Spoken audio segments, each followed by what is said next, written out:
So very good morning to you all. Welcome to you all in Sanjay online class. Today we will complete this chapter Matter in our surrounding. तो आज जैसा कि हमने पहले पढ़ा कि भाई इवेपोरेशन क्या होती है और वेपोराइजेशन क्या होती है, मैंने आपको इनका डिफरेंट बताया कि वेपोराइजेशन बॉइलिंग पॉइंट के ऊपर लिक्विड का गैस के अंदर चेंज होना होता है और boiling point below boiling point के ऊपर अगर किसी लिक्विड कोई गैस में चेंज हो रहा है तो उसका मतलब क्या है, वो उसका इवेपोरेशन है। अब नेक्स्ट हमारा जो क्वेश्चन है वो ये है, how does evaporation cause cooling. मतलब इवेपोरेशन से जो ठंडक हमें महसूस होती है वैसा क्यों होता है, किस वजह से होता है। देखो मैं आपको बताना चाहूँगा। इसके लिए हम एग्जांपल दे सकते हैं, एग्जांपल स्प्रिंकलर का, ठीक है, नेल पॉलिश रिमूवर का,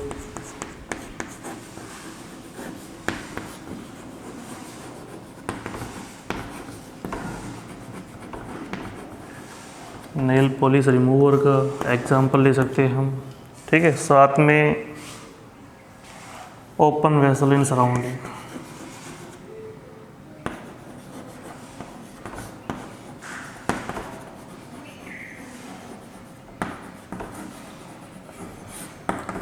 इसमें एसीटोन याद रखना, नेल पॉलिश रिमूवर एसीटोन।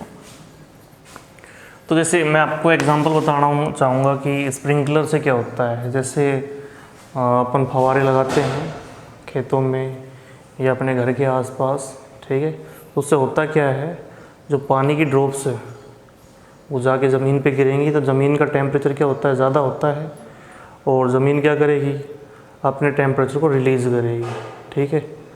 यानी जो ज़मीन गर्म हो रही थी और सरफेस मान लो जो गर्म थी वो क्या होगी, वाटर एब्जॉर्ब जब करेगी, एब्जॉर्ब करने के बाद होगा क्या, उससे फटाफट से क्या करेंगी, एनर्जी रिलीज़ करेंगी और हमें ठंड महसूस होती है नीचे, ठीक है। इसलिए फव्वारे लगाए जाते हैं। ऐसा इसका एग्जांपल आपने देखा होगा, रूफ़ के ऊपर अगर अपन पानी भर देते हैं तो उससे भी क्या होगा कि जो छतें गर्म थी वो छत क्या करेंगी, एनर्जी लूज़ कर देंगी पानी को एब्जॉर्ब करके और उससे छतें ठंडी हो जाती हैं। देखा होगा बारिश के टाइम पे जल्दी से क्या हो जाता है, घर ठंडा हो जाता है या एटमॉस्फेयर भी ठंडा हो जाता है। वो इस वजह से होता है कि जो बूंदें ज़मीन पे गिरती हैं तो वो वाटर क्या करती हैं, एब्जॉर्ब करती हैं और ख़ुद के अंदर जो हीट थी उसको रिलीज़ करती है। जैसे मान लो ये वाटर ड्रॉप, ये एक ड्रॉप है वाटर की और ये गिरने जा रही है सरफेस पे, दिस इज़ द सरफेस, ठीक है। जैसे ही सरफेस पे गिरेगी तो देखो इसकी अगर मान लो मैं टेम्परेचर की बात करूँ, जैसे 10 डिग्री सेल्सियस है और यहाँ जो ज़मीन है उसका टेम्परेचर लगभग 30 डिग्री सेल्सियस है। इसका मतलब टेम्परेचर इसका ज़्यादा है, तो जैसे ही ये नीचे आएगी, यहाँ गिरेगी, तो इससे क्या होगा, ये खुद की एनर्जी को, यानी इसमें जो हाई टेम्परेचर था उसको रिलीज़ करेगी, यानी एनर्जी को ये रिलीज़ करेगी, जिससे होगा क्या, इसका टेम्परेचर कम हो जाएगा और ज़मीन जो है वो लगभग ठंडी हो जाएगी।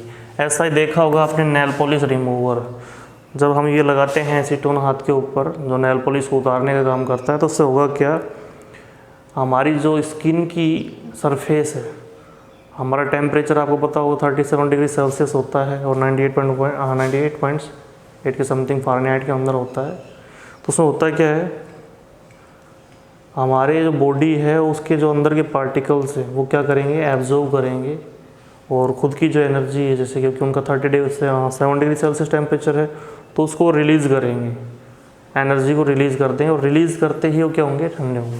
जैसे मान लो कोई गर्म चीज़ है, गर्म लोहा है, आपने पानी के अंदर डुबोया तो होता क्या है, वो अपनी हीट को किस में रिलीज़ कर देता है, पानी के अंदर रिलीज़ कर देता है और जिससे क्या हो जाता है, ठंडा हो जाता है।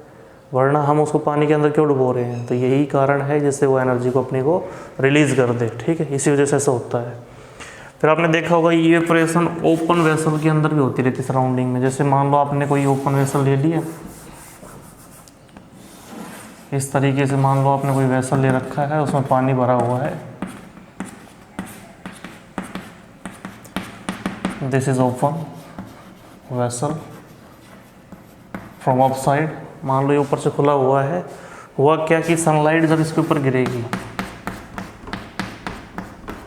और एटमॉस्फेयर का भी कुछ टेम्परेचर होता है सनलाइट की वजह से, तो होगा क्या, इससे पानी जो है वो गर्म होने लगेगा और इसके बॉइलिंग पॉइंट से नीचे ही इसमें क्या होगा, कुछ पानी जो है कम हो जाता है, उड़ जाएगा वेपर बन के।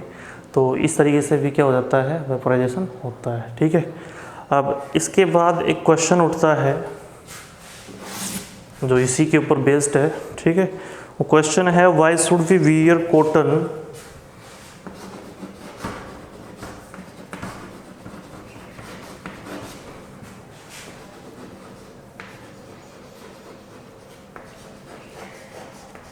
cotton clothes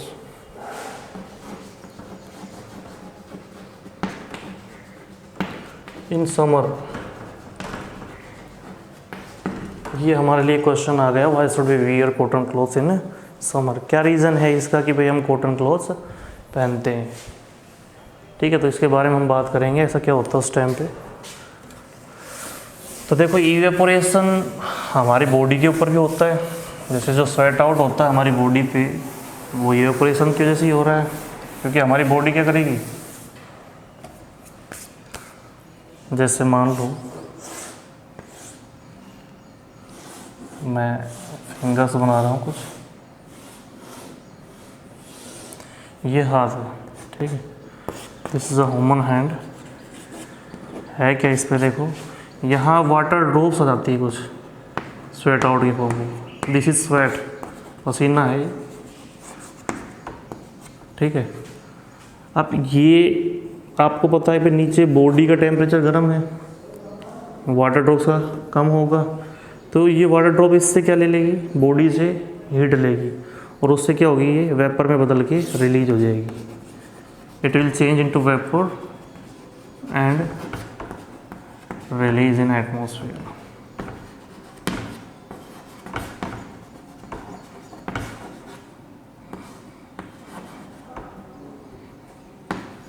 ठीक है, एटमॉस्फेयर में रिलीज हो जाती है।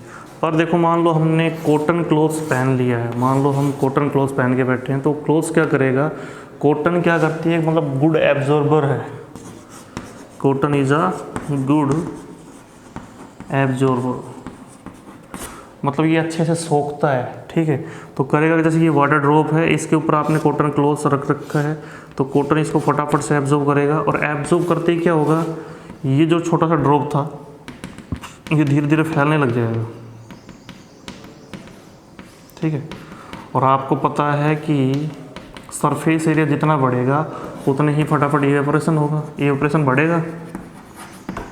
तो इसमें क्या हो रहा है भाई, एब्जॉर्ब करते ही ये उस ड्रॉप को यहीं नहीं रखता है, ये उसको फैला देता है। अब फैलाएगा तो क्या हो गया, सरफेस एरिया बढ़ गया, पहले सरफेस एरिया इतना सा था, ठीक है, अब सरफेस एरिया बढ़ गया, तो सरफेस एरिया इंक्रीज होता है, तो इसका मतलब क्या होगा, साथ साथ में इवेपोरेशन भी बढ़ता है। As I told you in starting that when surface area is going to increase, so evaporation will be also increase at that time, both will be at the same time.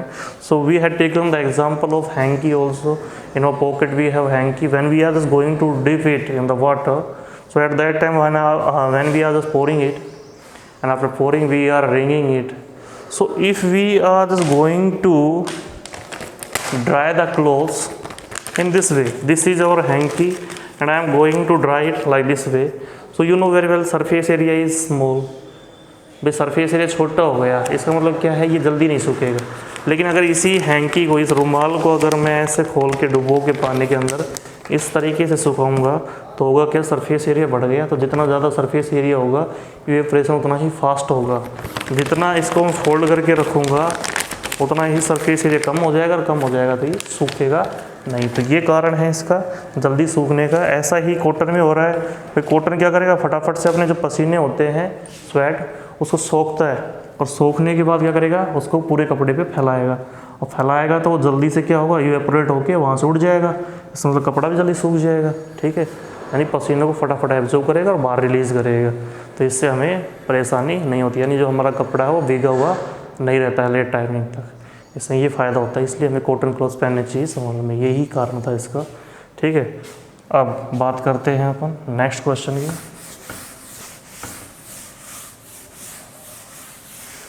अब हमारा जो next question है वो depend कर रहा है, देखो क्या क्वेश्चन है। Why do we see water droplets on outer surface of a glass? Next question.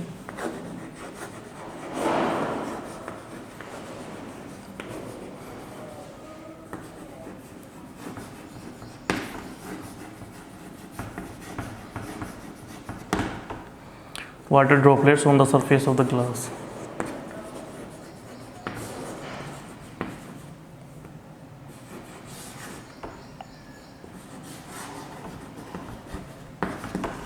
देखो वाटर ड्रॉपलेट्स क्यों बन रही है, कोई भी एक ग्लास है जिसमें आपने बहुत ठंडा पानी भर रखा है, मान लो एक ग्लास है, इसमें आपने बहुत ही ठंडा पानी भर रखा है,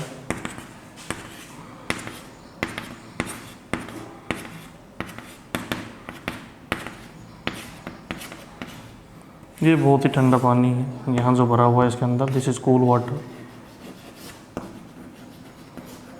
तो हम क्या पाएंगे कि इसके ऊपर वाटर ड्रॉप्स मिलेंगे हमें इसे सरफेस पे, ग्लास की जो सरफेस है उस सरफेस पे हमें पानी की बूंद मिलती है। उसका क्या कारण है, क्यों मिलती है, तो वो समझे।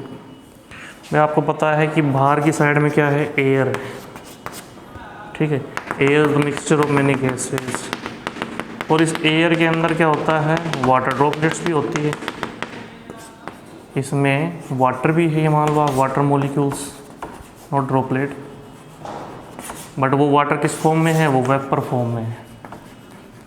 ठीक है, अब वेपर है तो इसका टेम्परेचर यहाँ लगभग 25 डिग्री सेल्सियस होगा। ठीक है, पानी वैसे तो 100 डिग्री सेल्सियस के ऊपर उबलता है, लेकिन मान लो रूम टेम्परेचर के ऊपर अगर वेपर घूम रही है तो किस पे होगी, 25 डिग्री सेल्सियस टेम्परेचर पे होगी। जैसे ही ये एयर इस ग्लास से टकराती है तो इसका टेम्परेचर कम है, इसका ज़्यादा है, तो यहाँ मान लो इसका टेम्परेचर 10 डिग्री सेल्सियस है और बाहर जो ये पार्टिकल्स उड़ रहे हैं उनका टेम्परेचर कितना है, 25 डिग्री सेल्सियस। तो जैसे ही इसे टकराएंगे तो होगा क्या, ये जो वाटर ड्रॉपलेट्स हैं ये खुद का टेम्परेचर रिलीज़ कर देंगी, मतलब ये अपने टेम्परेचर यानी एनर्जी को रिलीज़ कर देंगी, एनर्जी को रिलीज़ करेंगी, ये खुद की एनर्जी को रिलीज़ कर देंगी। और यानी गैस आपको पता है कि जब उसको क्या कर रहे हैं अपन, ठंडा कर रहे हैं, कंप्रेस कर रहे हैं, तो एक तरीके से क्या हो जाएगी, ये लिक्विड में चेंज हो जाएगी। तो ऐसा ही होगा कंडेंसेशन से, वो वापस से किस में आ गया, लिक्विड में आ जाएगा गैस। ठीक है, तो हम देख पा रहे हैं, और इसलिए वाटर ड्रॉपलेट्स हमें वहाँ पे देखने को मिलती है। तो ये रीज़न थे हमारे यहाँ। मैंने बात की फैक्टर्स के बारे में, इवेपोरेशन होता क्यों है, और हमने पढ़ा कि भाई समर में हम कॉटन क्लॉथ्स क्यों पहनते हैं। उसके बाद हमने बात की कि वाटर ड्रॉपलेट्स हमें क्यों दिखाई देती है।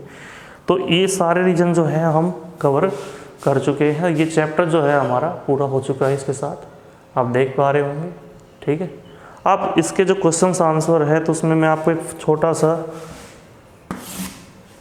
क्वेश्चन और बता देता हूँ कि कई बार जो है टेम्परेचर केल्विन में निकलवाया जाता है, if find the temperature in kelvin. तो उसके लिए मैं बता देता हूँ, उसके लिए जो फॉर्मूला होगा वो ये रहेगा कि 273 में आपको वो डिग्री सेल्सियस में जो टेम्परेचर होगा वो आपको ऐड करना है। मतलब अगर ये पूछ लिया जाए कि 20 डिग्री सेल्सियस को कन्वर्ट करो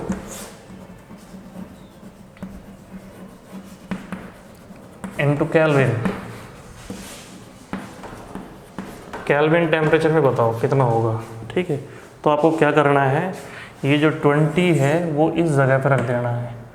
तो केल्विन में जो टेम्परेचर होगा वो बराबर होगा 273 प्लस 20, जो कि बराबर हो जाएगा 293 के। यानी आपने उसके सामने या उसके जस्ट पीछे क्या लिखा मिलेगा आपको, के लिखा मिलेगा। इस के का मतलब होता है केल्विन। ठीक है, ऐसे अगर आपको उल्टा करना है, मान लो आपको दे दिया 373 केल्विन, ठीक है, तो बताओ डिग्री सेल्सियस में कितना होगा।